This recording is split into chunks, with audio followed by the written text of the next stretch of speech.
앞으로 여러분과 함께 후반기까지 기회가 되는 한 여러분과 누가복음을 좀 나누고자 합니다. 누가복음이 어떤 복음서입니까? 누가복음은 누가가 썼습니까? 누가가 썼습니다. 예. 누가복음은 누가가 사도행전과 함께 썼습니다. 사도행전과 누가복음은 원래 한 책이었어요. 그런데 이제 복음서끼리 묶다 보니까 사도행전은 그 후의 역사, 복음의 진보가, 복음의 확장이 나타나는 성경 아닙니까? 그래서 마태, 마가, 누가, 요한과 사도행전을 좀 분리해서 이렇게 기록되었습니다. 누가복음 안에는 참 특이한 점들이 많이 있습니다. 다른 복음서와 다르게 기도에 대해서 참 많이 강조를 하고, 또 연약한 이방인들에 대한, 이방인들이 어떻게 하나님 나라의 구원에 동참하였는가에 대해서 설명을 합니다. 그리고 구원의 메시지가 참 많이 담겨져 있습니다. 또 누가가 의사인데 의사의 시각으로 예수님께서 어떻게 병자들을 치유하시는가, 이 치유 사역이 참 디테일하게 자세하게 기록되어 있습니다. 여러분과 함께 이 누가복음을 통해서 구원을 가져다 주신 예수 그리스도, 우리와 같은 연약한 자들, 부족한 자들에게 어떠한 은혜를 주셨는가, 이 부분을 좀 집중적으로 여러분과 후반기까지 나누고자 합니다. 누가복음에는 구원이라는 단어가 참 많이 담겨져 있어요. 다른 성경보다는, 다른 복음서보다 구원이라는 단어, 그리고 구원하다라는 이 동사가, 명사와 동사가 한 24번이나 기록되어 있습니다. 그만큼 누가는 그 구원에 초점을 맞추어서 하나님께서 이방 세계에 유대인들 뿐만 아니라 유대인들을 뛰어넘어서 하나님 나라를 어떻게 확장시켜 나가는가, 그리고 사도행전에 좀 더 집중적으로 그 예수님으로부터 받은 복음이 어떻게 퍼져나가는가를 누가는 자세하게 기록하고 있습니다. 특별히 오늘 본문에서 그 1장에 나오는 세례 요한의 탄생 기사도 그렇고, 또한 그의 부모였던 사가랴와 엘리사벳에 대한 기록한 내용도 보면은 정말 하나님의 나라가 단순히 일부 개인들에게, 또한 유대인들에게만 펼쳐지는 역사가 아니라 정말 다양한 사람들이 연합해서 이 사역이 펼쳐졌구나라는 것을 보게 됩니다. 사가랴가 누구입니까? 제사장이죠. 그의 아내 엘리사벳은 제사장 가문의 후손인 아론의 후손이기도 했어요. 5절을 보면 이런 말씀이 있습니다. 유대왕 헤롯 때에 아비야 반열에 제사장 한 사람이 있었으니 이름은 사가랴요, 그의 아내는 아론의 자손이니 이름은 엘리사벳이라. 그들은 완벽한 한 쌍의 커플이었어요. 신앙의 믿음의 명문관에서 잘 세워진 지도자들이었습니다. 성경 그들을 이렇게 평가합니다. 6절이에요. 같이 한번 읽어보겠습니다. 시작. 이 두 사람이 하나님 앞에 의인이니 주의 모든 계명과 규례대로 흠이 없이 행하더라. 흠이 없다라는 말은 질책할 것이 없다, 비난할 것이 없는 인물이다라는 의미가 담겨져 있어요. 도덕적인 순결을 의미하죠. 당시는 헤롯 왕 때는 참 복잡한 시대였어요. 로마의 압제로부터도 있었고, 또한 정치 세력과 종교 세력들이, 종교인들이 결탁해서 백성들의 피를 빨아먹는, 백성들을 목살게 만들고, 그리고 그들 서민들을 힘들게 하는 시대였어요. 율법을 들이대면서. 순결함과 거룩함은 종교 지도자들로부터 찾아볼 수 없는 덕목이었어요. 하지만 하나님께서는 그럼에도 불구하고 준비된 자들, 흠이 없고 하나님 앞에 의로운 자들을 하나님은 택하시죠. 그들이 바로 이 사가랴와 엘리사벳이었습니다. 하지만 그들에게도 자세히 들여다보면 흠이 있었어요. 그들도 아픔이 있었고 나약함이 보입니다. 누구나 다 아는 사실이었지만 당시의 사람들은 그들 앞에서 내색할 수 없는 아픔이었죠. 그들 앞에 악이나 또한 자녀 자랑을 하면 참 큰 신뢰가 되었어요. 왜냐하면 그들에게는 누가 없었어요? 자녀가 없었어요. 7절에 자세하게 나옵니다. 엘리사벳이 잉태를 못함으로 그들에게 자식이 없고 두 사람의 나이가 많더라. 아기가 없는 이 부부 앞에서 자녀 자랑을 하는 것은 참 큰 신뢰가 되는 일이었어요. 무엇보다도 그들이 자녀를 낳을 가능성이 있다면 이제 기도하겠다라고 했을 텐데, 그것조차 말하기가 부끄러울 정도로 그들은 나이가 많은 자들이었어요. 그들 스스로도 이제는 더 이상 안 돼라고 포기했겠죠. 예전에는 그들이 하나님 말씀을 증거하는 자들로서 아브라함과 사라의 모습을 보면서 우리에게도 희망이 있어, 아브라함에게 그 100세의 나이에 이삭을 주셨던 것처럼 우리에게도 희망이 있어. 한나가 기도로서 사무엘을 낳은 모습을 보면서 그 말씀을 읽으면서 야, 우리도 소망을 가지고 있어. 그렇게 여겼겠죠. 하지만 한 해, 두 해 나이가 들어감에 따라서 처음에는 때가 되면 주시겠지 하면서 기다렸지만 영 소식이 없는 거예요. 점점 시간이 지남에 따라 이제는 포기 직전의 상황까지 이르게 되죠.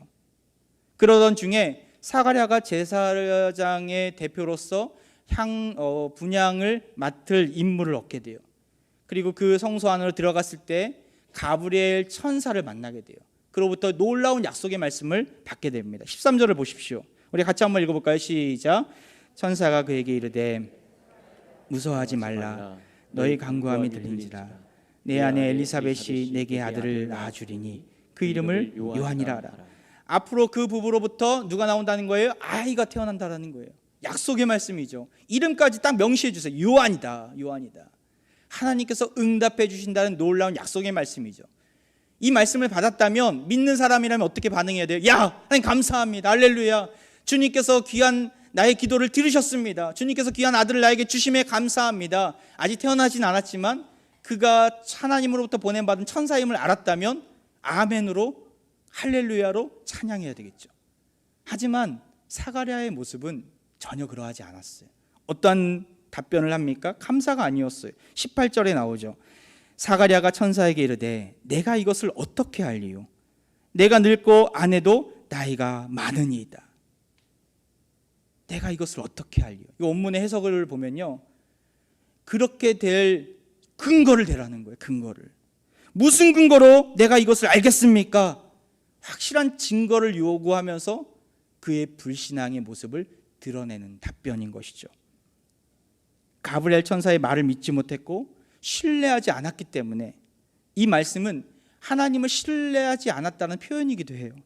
오랜 기도의 응답으로 하나님이 자식을 주시겠다고 약속함에도 불구하고 믿지 않은 것이죠. 아예 직접적으로 그것을 천사는 지적합니다. 20절에 나옵니다.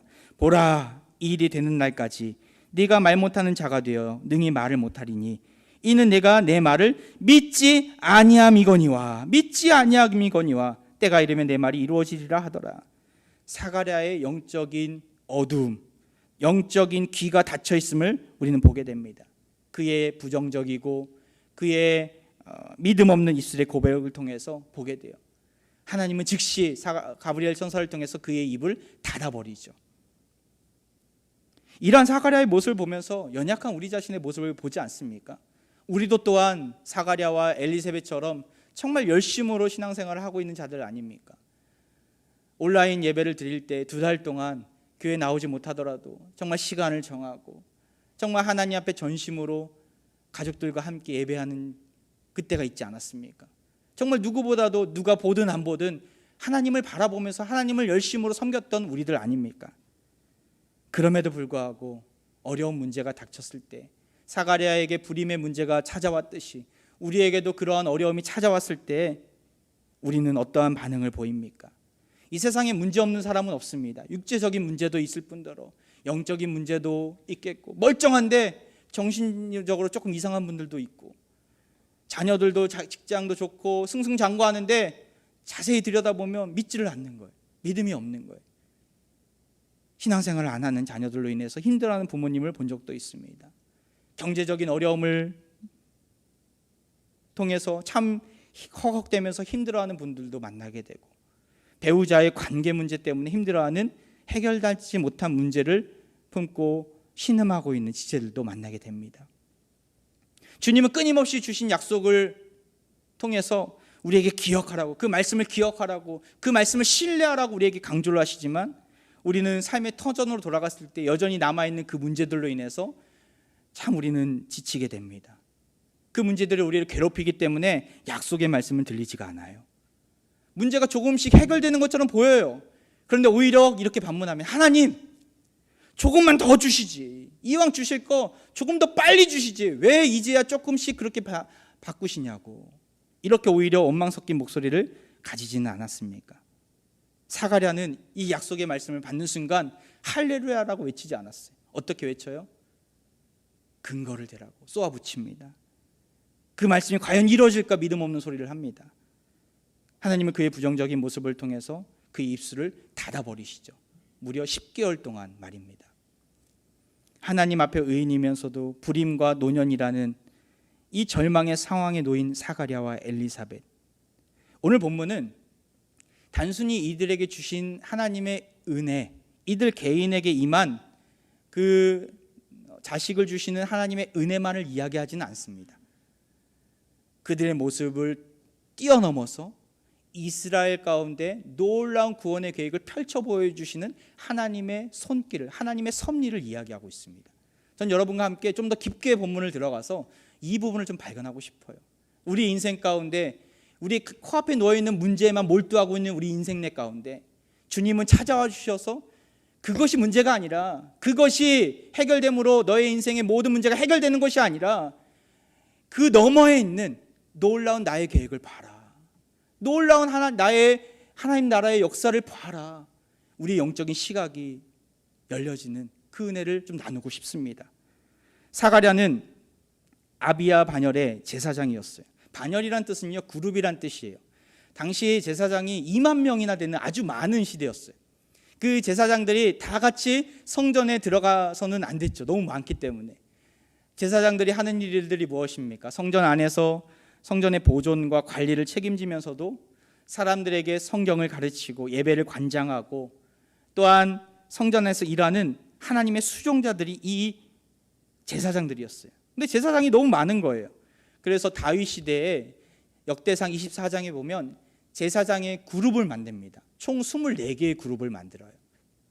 그래서 그 24개에 약 1000명씩 편성합니다. 거의 2만 명이 되지 않습니까? 2만 4천 명, 2만 명이 됩니다. 그래서 그 반열마다 돌아가면서 성전을 관리하게 돼요. 돌아가면서 제사장 직무를 수행하게 돼요.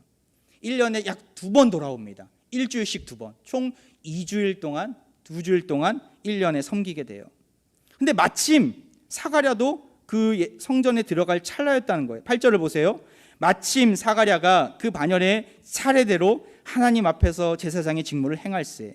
마침 사가랴가 이 제사장의 직무를 이행할 때가 왔다라는 거예요. 근데 여기서 끝나지 않아요.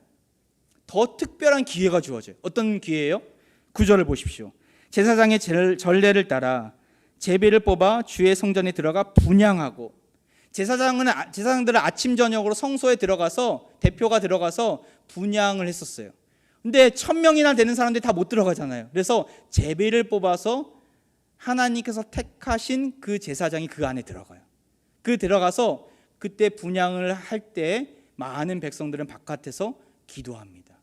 대표에서 분향한다라는 의미가 뭐냐면 기도의 향기가 올라가는 거예요. 하나님의 놀라운 구원의 은혜가 그 가운데 임하고 그들이 간구하는 것들이 하나님께 상달되는 그런 장면들이죠. 근데 그 대표가 누가 됐다는 거예요? 사가랴가 됐다는 거예요. 저는 이 장면을 보면서 하나님의 때가 있구나. 하나님의 때가 있구나. 8절을 보면 마침 사가랴는 그 제사장 직무를 수행할 수 있는 기회를 얻게 되고, 거기서 끝나는 것이 아니라 또한 그 마침 성전에 들어갈 수 있는, 분향할 수 있는 평생에 한 번 있는 기회를 얻게 돼요. 그때 하나님의 메시지를 받게 되는 것이죠. 이러한 놀라운 마침의 은혜가 우리 가운데도 펼쳐지기를 소망합니다. 하나님의 때가 있다라는 거예요. 코로나19의 시대를 살아가는 우리에게 이 메시지는 정말 분명합니다. 하나님의 때가 있다. 왜 하필이면 지금 이때에 어려움을 겪게 하실까? 어떤 분 중에 보니까 사업을 이제 시작하셨어요. 가게를 오픈하고 거기서 이제 비전을 가지고, 크신 비전을 갖고 정말 나가는데 코로나를 맞은 거예요. 너무나 힘들어해서 3, 4월 정말 힘들어 하셨더라고요. 같이 얘기를 하는데 쉽지가 않았겠다. 감사하게도 지금 조금씩 회복되어 가고 있는 것을 보게 됩니다. 또 어떤 분은 이러한 코로나 시대 때 장례를 맞이해서 조문객도 못 받고 정말 쓸쓸히 부모님을 보낸 분들도 계시고, 왜 하필이면 이때 코로나가 터져서 이런 어려움을 당하게 하실까? 근데 또 그 이면에 또 이러한 시각으로 보시는 분도 계시더라고요. 코로나로 인해서 교회에 못 나가서 예배를 못 드렸지만 집에서 온라인으로 가족들과 함께 예배를 드릴 수 있어서 너무나 기쁘다는 거예요.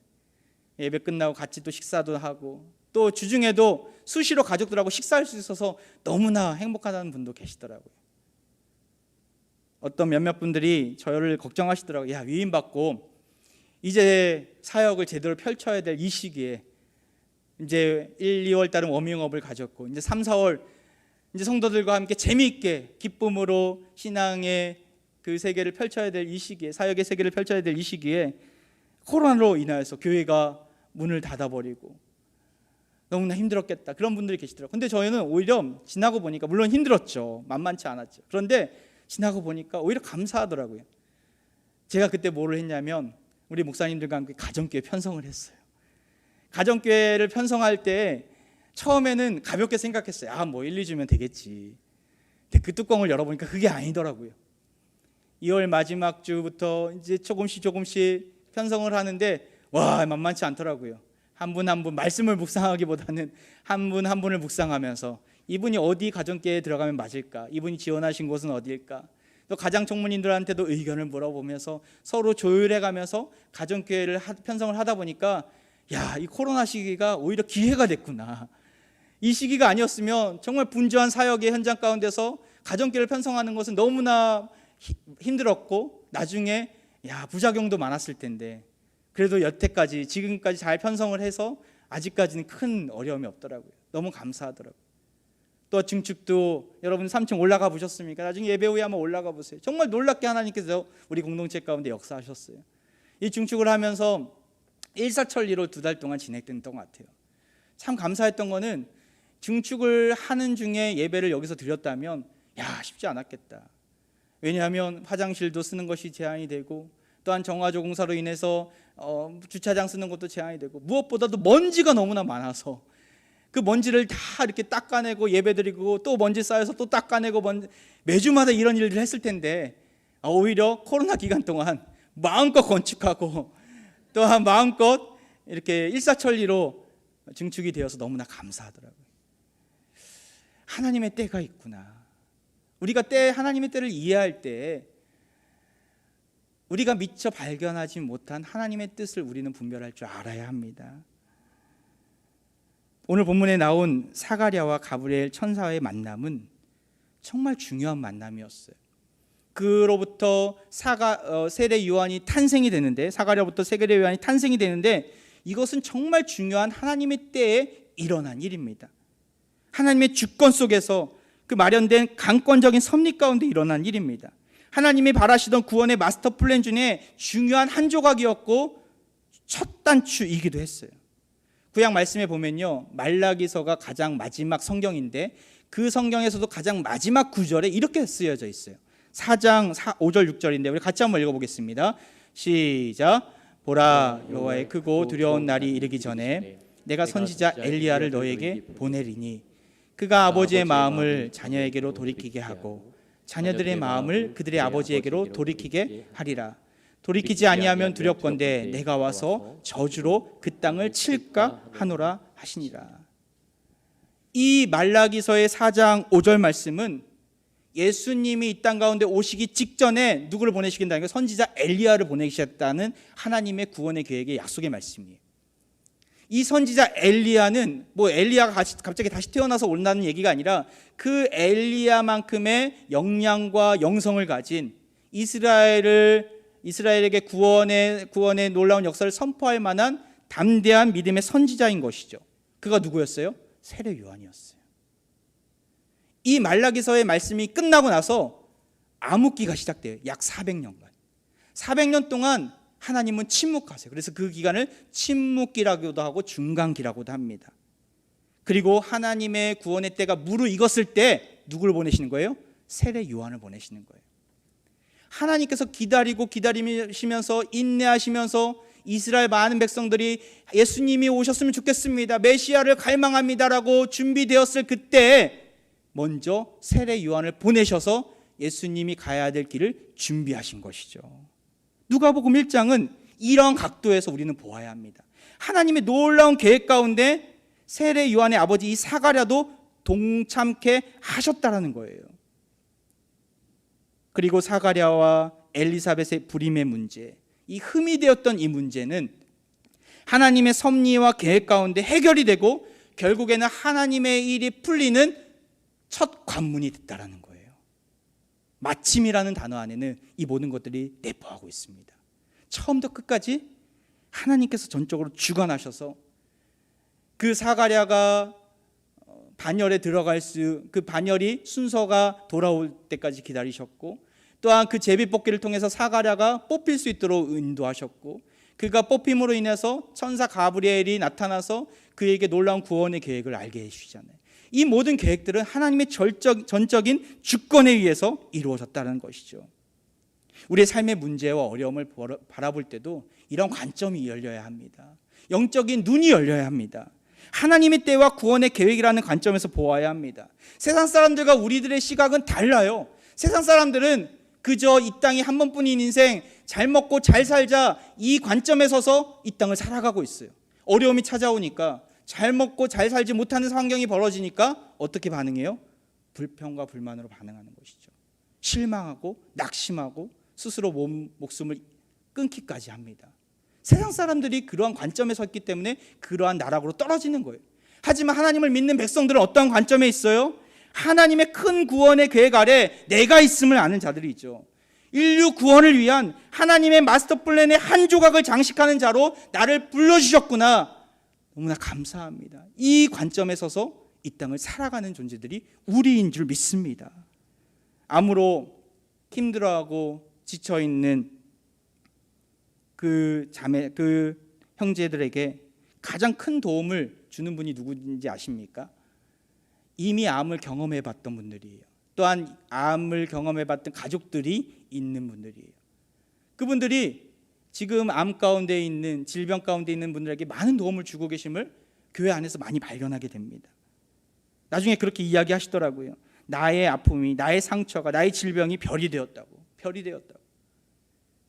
내가 우리 가족이 겪었던 그 경험, 또한 내가 겪었던 그 경험을 나누어 줄 수 있어서 너무나 감사하다고 그러시더라고요. 저는 이런 것을 보면서 그렇구나, 하나님은 우리의 고난과 고통을, 그 아픔의 단 한 조각도 허투루 쓰시지 않는구나 생각을 하게 됩니다. 하나님의 큰 구원의 계획 아래 내가 그 구원의 계획을 이루어가는 존재로 우리는 살아가고 있음을 알아야 합니다. 나이가 많든 적든, 남자든 여자든, 물질이 풍족하든 그렇지 못하든 문제가 되지는 않습니다. 하나님은 오히려 우리의 흠을, 우리의 연약함을 들어 쓰시는 분이십니다. 우리의 이런 영적인 시각이 열리기를 원합니다. 사가랴와 엘리사벳도 그러했죠. 겉보기에는 흠이 없고 신앙의 명문가 출신이었지만 불임이라는 문제로 인하여서 너무나 힘들어했고 나이가 많아 포기 직전까지 있었던 자들이었어요. 근데 이들에게 영적인 시각이 열린 거예요. 엘리사벳, 이 사가랴보다 먼저 엘리사벳에게 이러한 은혜가 임하게 됩니다. 25절이죠. 우리가 아까 읽어봤던 말씀인데 같이 읽겠습니다. 시작. 주께서 나를 돌보시는 날에 사람들 앞에서 내 부끄러움을 없게 하시려고 이렇게 행하심이라 하더라. 그는 항상 부끄러웠어요. 자신의 불임 문제는 아킬레스건이었어요. 전도를 하려고 해도, 하나님의 섭리를 선포하려고 해도 그것이 항상 아킬레스건이었어요. 사람들은 오히려 그렇게 얘기하죠. 믿지 않는 사람들은, 아니 당신이 말한 하나님은 왜 당신이 아이 가지지 못한 문제를 해결해 주지 않습니까? 정말 하나님이 살아있기는 하는 겁니까? 이 말을 들을 때마다 그는 부끄러워했겠죠. 그런데 이 하나님의 저주와도 같이 여겨졌던 이 불임 문제를 하나님께서 해결해 주신 거예요. 얼마나 감사한지. 그래서 하나님께 이렇게 고백하는 거예요. 내 부끄러움을 없게 하시려고 이렇게 행하셨습니다. 아직 요한이 태어나지 않았어요. 하지만 그녀는 믿었어요. 주실 것을 믿고 되어가는 상황이 하나님 도우신 가운데 이루어질 것을 믿고 기도하는 거예요. 여러분, 우리에게도 이러한 믿음이 있기를 원합니다. 하나님께서 말씀으로 약속하셨다며 그것을 믿고 하나님을 찬양하는 우리가 되기를 소망합니다.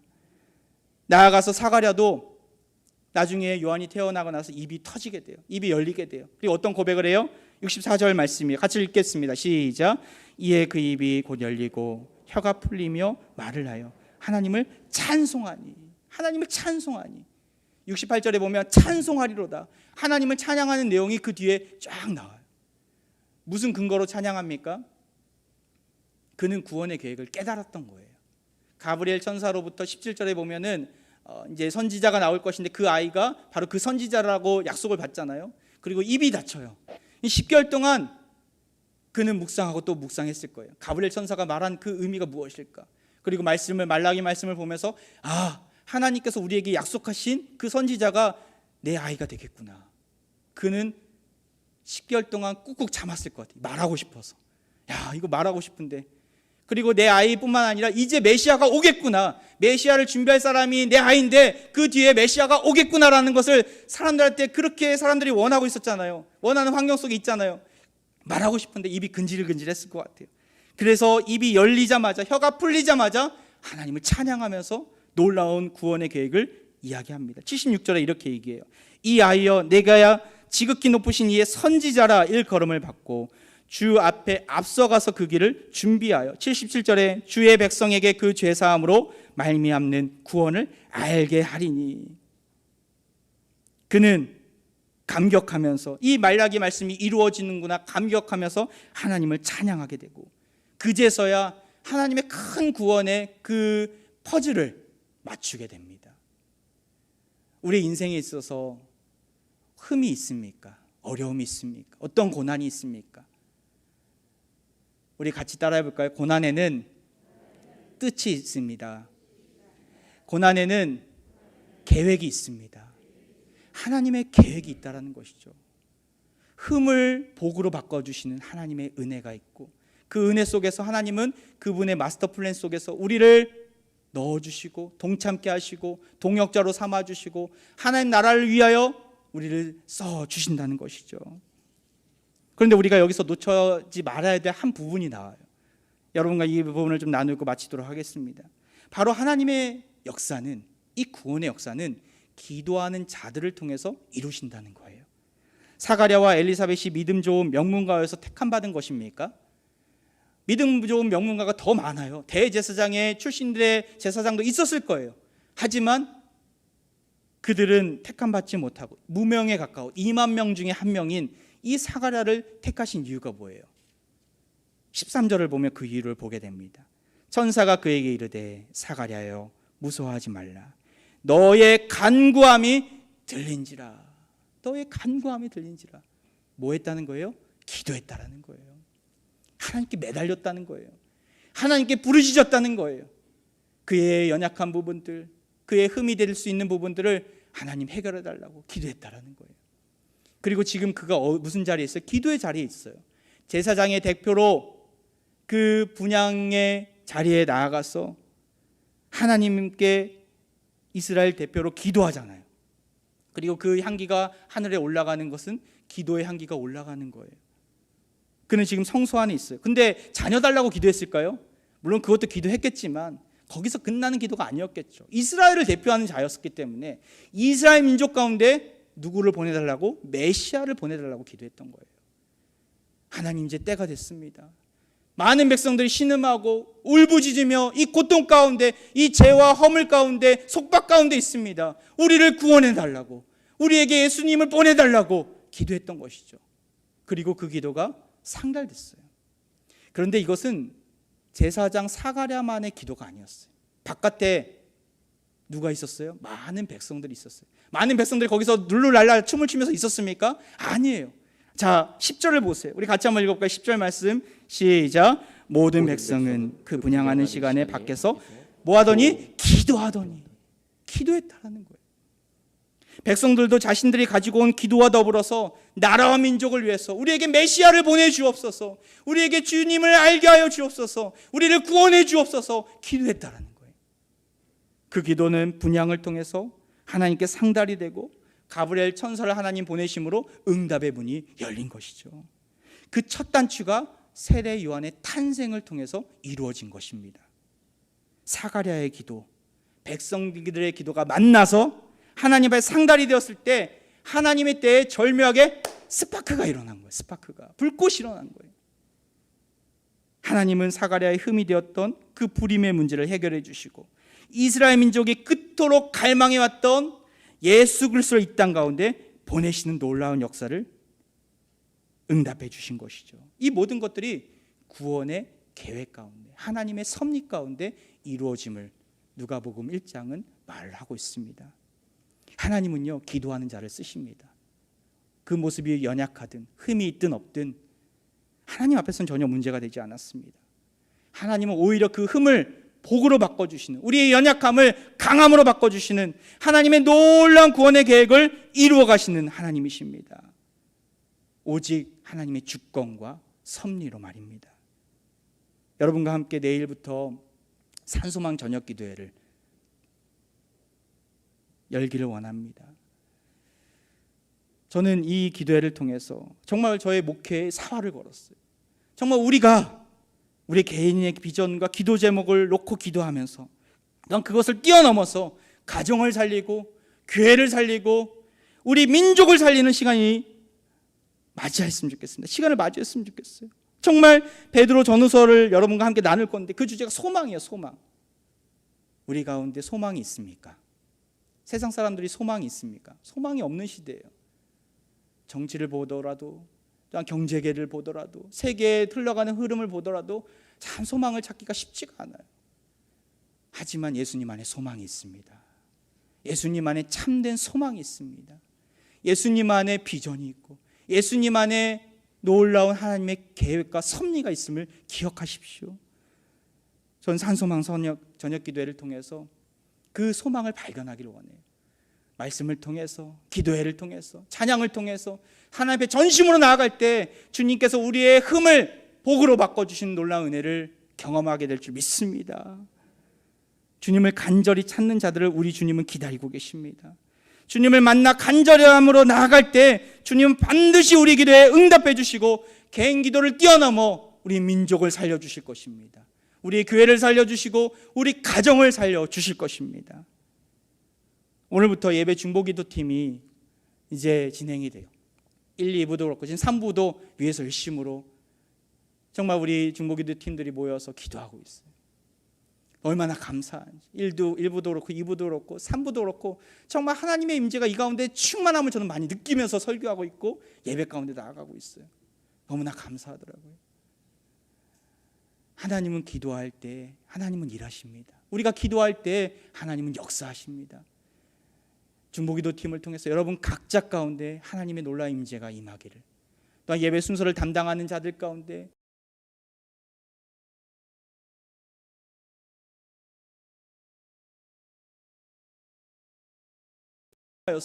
우리의 삶을 살리고 우리의 인생을 바꾸는 놀라운 하나님의 역사가 드러나기를 간절히 기도하고 있어요. 이번에 뿐만 아니라 매주마다 기도할 거예요. 혹시 이 자리 가운데 또 하나님께서 주신 비전과 그런 마음이 있다면 1, 2부 자리가 비어 있어요. 함께 동참했으면 좋겠어요. 10시 아니면 8시 오셔서 그 기도의 자리에 동참하셔서 정말 예배 가운데 한량없는 하나님의 은혜가 충만하게 임하도록 우리 화평 공동체 예배가 정말 하나님께서 받으시는 예배, 영과 진리로 드려질 때 하나님의 임재가 충만한 예배가 될 수 있도록 함께 기도했으면 좋겠어요. 말씀을 마무리합니다. 사가랴와 엘리사벳은 믿음 좋은 출신의 제사장이었지만 연약한 자들이었어요. 불임이라는 흠이 있던 자들이었죠. 그런 절망적인 상황 속에서 하나님은 때가 되었을 때 그들을, 사가랴를 이스라엘을 대표하는 대표 기도자로 세워주셨고 결국에는 응답의 문을 열어주셨습니다. 세례 요한은요, 인류 구원을 위한 첫 단추이기도 했어요. 첫 문을 여는 사람이었어요. 사가랴와 엘리사벳의 몸에서 불임의 불가능을 뚫고 세례 요한을 보내심으로 구원의 길이 열림을 우리는 성경에서 보게 됩니다. 우리 인생 가운데도 이러한 은혜가 넘치기를 원합니다. 주님께서 찾아와 주시고 우리의 고통과 고난을 통해서 하나님께서 어떻게 놀랍게 역사하시는지를 우리가 경험하고 깨닫게 되는 은혜가 있기를 원합니다. 주님은 기도하는 자를 쓰십니다. 기도할 때 깨달아지고 기도할 때 하나님의 뜻이 분별되어집니다. 우리의 흠과 연약함의 옷을 벗어버리고 기도의 자리로 나아갈 때 주님은 반드시 우리 기도 가운데 응답해 주시고 흠을 복으로 바꾸어 주실 것입니다. 이러한 놀라운 은혜가 우리 삶 가운데 펼쳐지기를 주의 이름으로 축원드립니다.